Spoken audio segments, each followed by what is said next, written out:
धीर्धेनं श्रवणपटे यतिवरा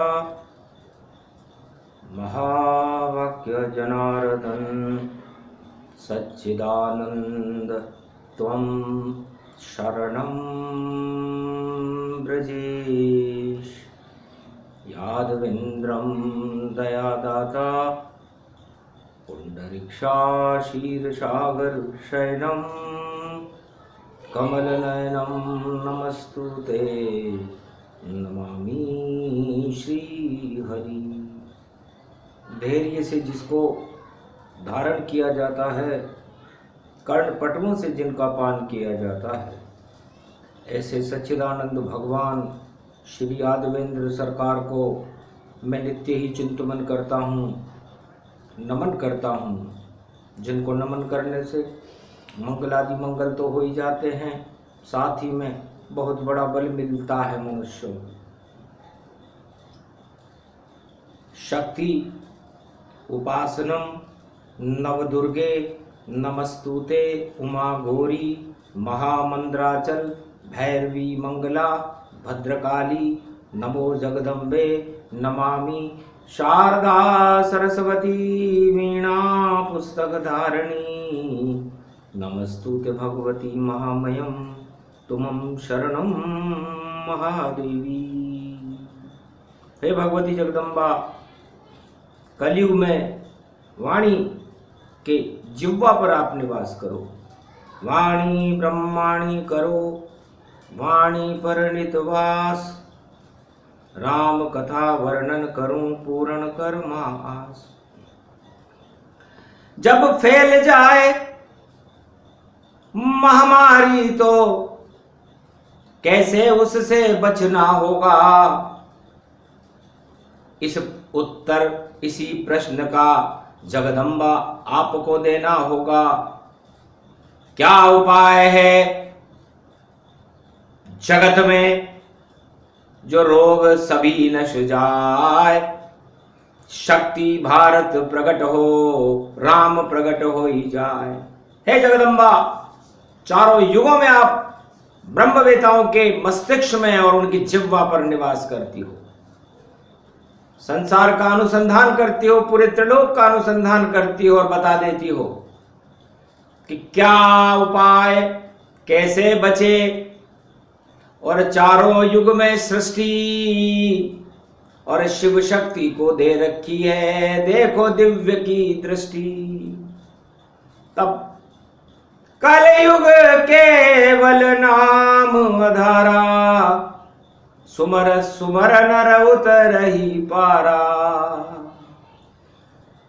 हाहाकार जगत में है और महामारी की परछाई है, और मृत्यु सामने खड़ी हुई और इसे कोई बचा नहीं पाई है। राजा और प्रजा मिलकर के देख रहे हैं खेल, और सारा जगत ही महामारी के कष्ट रहा है झेल। सियावर रामचंद्र शंकर हरिओम। सोमवार बैसाख है और चतुर्थी जान, संकट हरणी मंगल करनी प्रगटी शक्ति महान। भगवती जगदम्बा शिव शक्ति प्रकट हुई। भगवान शंकर से उमा जी ने पूछा, महाराज जगदम्बा वाणी ब्रह्माणी कह रही है कि आपके पास दिव्य दृष्टि है, तो इस दिव्य दृष्टि से कलयुगी की प्रजा का कल्याण करने के लिए आप इसे खोलिए, कुछ उपाय बतलाइए और कुछ तो देव ज्ञान। कैसे महामारी हटे, कैसे प्रजा कल्याण। सियावर रामचंद्र शंकर हरिओम। तब शिव जी ने दृष्टि खोली, बैकुंठन की धरती डोली, डगमग डोल रही थी सैया शीर की जान। और विष्णु उपदेश कर रहे थे, सुने नारद भगवान। भगवान विष्णु उमा जी नारद जी को उपदेश कर रहे। नारद जी ने पूछा, महाराज सृष्टि की रचना आपने क्यों की, और इस रचना भी की तो इस सृष्टि पर कष्ट महामारियां क्यों पैदा होती, तो आपने कौन सी जातियां बनाई, सुख दुख क्यों बनाया। तब भगवान नारायण बोलने लगे, नारद हमने दो जातियां बनाई, एक देव जाति बनाई, मनुष्य जाति बनाई, और एक दानव जाति बनाई। तो देव के वश में राम है, दानव के वश काम, और देवासुर संग्राम है चार युगों का नाम। चारों युग के अंदर यही होता है, एक राम है और एक काम है, और काम को नष्ट करने के लिए राम आते हैं। ये हमारे भारत का विज्ञान है। विज्ञान छोटी वस्तु है क्योंकि दानवों के पास ज्यादा होता है, और ज्ञान मनोविज्ञान देवता और मनुष्यों के पास ज्यादा होता है, और भारत में ऋषि मुनियों के पास ज्यादा होता है। तो जो कथा बताऊं नारद में, अब रामचरित्र बताता हूं, और तुम देख देना सुनाना वाल्मीकि को। अब मैं रामायण रचवाता हूं। शंकर ने भी देखो और दीन समाधि लगाए, और कथा विष्णु नारद कहे और वाल्मीकि रच जाए। तो भगवान नारायण कहते हैं कि एक उल्टा होता है और एक पलटा होता है। तो जब देवासुर संग्राम होने लगा, समुद्र मंथन होने लगा, तो हमने देवताओं से कह दिया था कि दानवों की बुद्धि उल्टी होती है, इसलिए आप जब सर्प की पूंछ पकड़ने का समय आए तो कहना हम फण पकड़ेंगे और तुम पूंछ पकड़ो, तो एकदम उल्टा हो जाएगा। वह दानव फण को पकड़ेंगे और देव रक्षा हो जाएगी, क्योंकि देवता पूंछ को पकड़ेंगे। तभी विद्रोह हो गया। सतयुग से पहले का समय था, और दानवों ने फण पकड़ा और देवताओं ने पूंछ पकड़ी और 14 रत्न निकले। तो इस तरह उल्टा पलटा कलयुग में इस समय अति आवश्यक हो गया है, और इसका प्रयोग सारे संसार के लिए भगवान शंकर चाहे तो कर सकते हैं, यह आज्ञा उनको दी जाती है। अभी तक इसका प्रयोग केवल भगवान राम ने सेतुबंध रामेश्वर जो समुद्र तट से लंका के ऊपर बांधा था, वह इसी उल्टा पलटा शक्ति से बांधा था, ताकि रावण उसको विध्वंस न कर सके। और अब दोबारा इसका प्रयोग कलयुग में केवल भगवान शंकर कर सकते हैं। लेकिन वाल्मीकि ने यह संकेत मैं वाल्मीकि को लिखा रहा, क्योंकि उल्टा नाम जपत जग जाना और वाल्मीकि भय ब्रह्म समाना।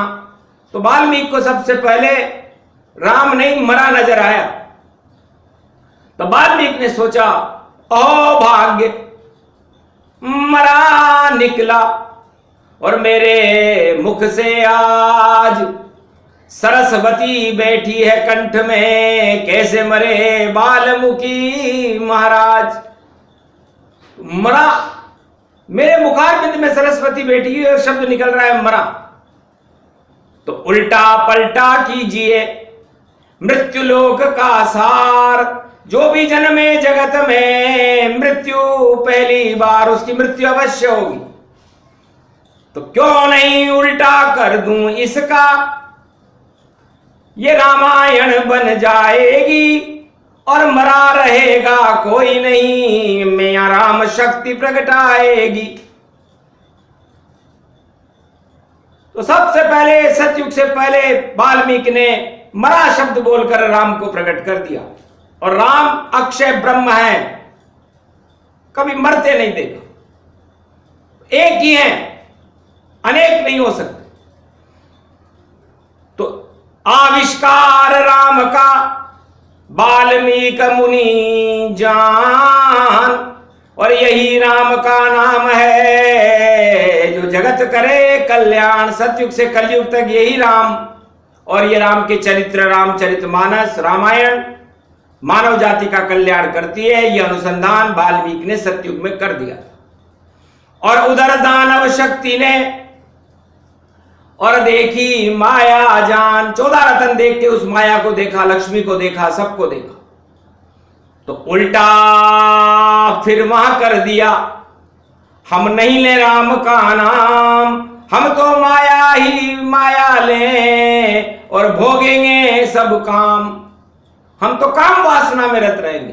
तो बस काम सदा क्षय होता है, माया भी क्षय होए, राम कभी क्षय हो नहीं, रामायण अमृत होए। इसलिए भगवान वाल्मीकि ने रामायण का अनुसंधान किया। तब भगवान शंकर ने कहा, अहो भाग जो दिव्य दृष्टि दिखाई और राम नाम की छवि यहां आई। तो दिव्य दृष्टि में और अपनी नयनों में भगवान शंकर ने राम को भर लिया कि जब तक जीवन है मेरा और राम करूं अनुसंधान, राम ही मेरे प्राण है, राम मेरे भगवान। तो हृदय बसाया राम को और सबालक समाधि लगाए और राम राम रचते रहे और शिव शक्ति प्रगटाए। तो भगवान शंकर ने 100 करोड़ रामायण लिख दी। तो राम अजर अमर अविनाशी, घट घट बोले भोले वासी। तब उमा जी ने कहा, महाराज हम भी एक ऐसी कुटी बना लें, तो नाम रखो उसका कैलाश और उसमें ही रचते रहना और राम नाम की रामायण उस पर्वत पर लिखते रहना। तो कैलाश का क्या मतलब होता है? तब उमा जी ने कहा, केला कदली खंभ, और कदली खंभ लगा लो 2, और उस कदली खंभ की उस कुटी में समन सत्यनारायण होता है, तो नारायण को बुला लो। तो झोपड़ी बना ली एक, शिव पार्वती गति पाए, नाम उसका कैलाश बनाया, जा नारायण खुद आए। तो इस तरह कैलाश का जन्म हुआ। राम के जन्म के बाद कैलाश का जन्म हुआ और कैलाश में भगवान शंकर ने रामायण का जन्म किया। और ये रामायण उन्होंने सारे जगत को सुना दी। गरुड़ कागभूषुंड गरुड़ की वाणी और राम नाम ही अमृत जानी। तो भगवान शंकर कहते हैं कि मेरे इष्ट देव राम, जब इनका अयोध्या में जन्म हुआ तो इनका भी माया से साक्षात्कार हुआ और इन्होंने ब्रह्म को और उस मायावी धनुष को तोड़ करके उस माया रूपी सीता का वर्ण कर लिया। मिट्टी से निकली थी माया, माया तो मिट्टी होती है और राम की शक्ति बन गई सीता, भारत की हीरे मोती है। पर रामचंद्र ने कर दिया फिर भी माया त्याग, अर्धांगनी थी राम की, इन पर नहीं रही वह साथ। भगवान राम ने अयोध्या वासियों को प्रत्यक्ष में बताया था कि जिस माया को मैं लेकर अयोध्या में कनक भवन में आया हूं, देखो आते ही मेरे साथ जंगल में चली गई। तो माया त्यागी अवध ने और त्याग दिए हैं राम, माया साथ में लाया था, भोग रहा परिणाम, सियावर रामचंद्र शंकर हरिओम। और इस माया पर लालायित है ये रावण, लंका कालिक है और इस माया को चुरा के ले जाए तो देखो लंका कालिक है। तो सारी लंक जल जाएगी और माया रोक न पाए, आग लगेगी उसी लंक में और सर्वशक्ति गति। इधर रावण ने भगवान शंकर की तपस्या की तो शिव जी से पार्वती जी ने कहा, महाराज आपने राम तो इस कैलाश में पैदा कर लिया, अब दानव भी आपके शिष्य हैं, उनको क्या दोगे? कि लंका दूंगा सोने की और समझ न पाए ज्ञान, लंका उल्टा काल है और काल करेंगे राम। तो इधर तो राम पैदा किया वाल्मीकि ने और भगवान शंकर ने राक्षसों के लिए लंका पैदा की। तो लंका का उल्टा काल होता है। तो रावण माया समझ न पाया, माया ने मस्तिष्क भर माया। तो करी तपस्या शिव जी की और लेकर गया लंक गति जान। और काम वासना 14,000 खरदूषण और बसा लिए तनमान। तो 14,000 खरदूषण और सारे आतंकवादी और सारे कामी लोग, काम क्रोध मद लोभ की माया थी, लंका थी। तो उल्टा हो गया लंका का और पुलटा हो गया भारत का। अरे पुलटे में तो राम बसे हैं, उल्टा गारत लंका का। ऐसे जली तब लंक भवानी और काल वहां पर आया था और खुद भी मर गया और माया को रावण बचा न पाया था। तो कलयुग में कोराना भी माया रूप ही जान। सारे जगत ने माया भर ली, नहीं राम का काम। जब मैंने भारत को देखा तो अयोध्या राम से खाली देखी, पूरा भारत राम से खाली देखा, पूरा जगत राम से खाली देखा। तब मैं चक्कर खा गया, अब मैं क्या करूं प्रयोग। अरे राम नहीं इस भारत में और अजब गजब संजोग। राम से खाली जगत है और कैसे राम प्रगटाऊं। ये तो कलयुग सृष्टि है और कैसे ज्योत जलाऊं। तो एक इशारा मेरा ही और दुर्वासा की दुर्बुद्धि हुई। वो समझ गए इशारा मेरा, तो प्रगट वहां महामारी हुई दुर्वासा के श्राप से और प्रगटी गति तन पाए। अरे महामारी का जन्म हो गया, हमने नहीं प्रगटाई, हमने नहीं प्रगटाई। ये दुर्वासनाओं के कारण, काम क्रोध मद लोभ के कारण इस महामारी का जन्म सारे संसार में हुआ है। अब इस महामारी को से जो बचना चाहे तो वो काम क्रोध मद लोभ से दूर रहे। यही दवाई है इसकी और राम दवाई है इसकी। और राम नाम जप लो भैया तो महामारी वहां से खिसकी। तो खिसक जाएगी महामारी भी जल्दी छोड़े देश। अरे 14 वर्ष लग गए राम को, तब मिटे थे अवध कलेश। भगवान राम को महामारी हटाने में, दानवतावाद की महामारी और काम क्रोध की महामारी और माया की महामारी को हटाने में 14 वर्ष लगे थे। तो ये तो कलयुग है। नहीं कोई रामन लक्ष्मण पावा और भारत में महामारी आवा। तो तिनका एक दिया शिव ने, ये दोब का तिनका देता हूं। जो चढ़ता है गणेश के ऊपर तो रिद्धि सिद्धि भर देता हूं। तो एक तिनके से ही हटे महामारी का खेल। राम नाम व तिनका है और कर लो इससे मेल। तो रामचरितमानस कलयुग में तुलसी ने प्रगटाई। घर घर में ये रखी है पुस्तक, पढ़ लो इसकी चौपाई। तो जब तक चले रोग महामारी कोरोना तो रामचरितमानस जप लो ये शिव जी ने भी ठाना। तो कैलाश सुंदर रूप जानो राम का गुणगान है।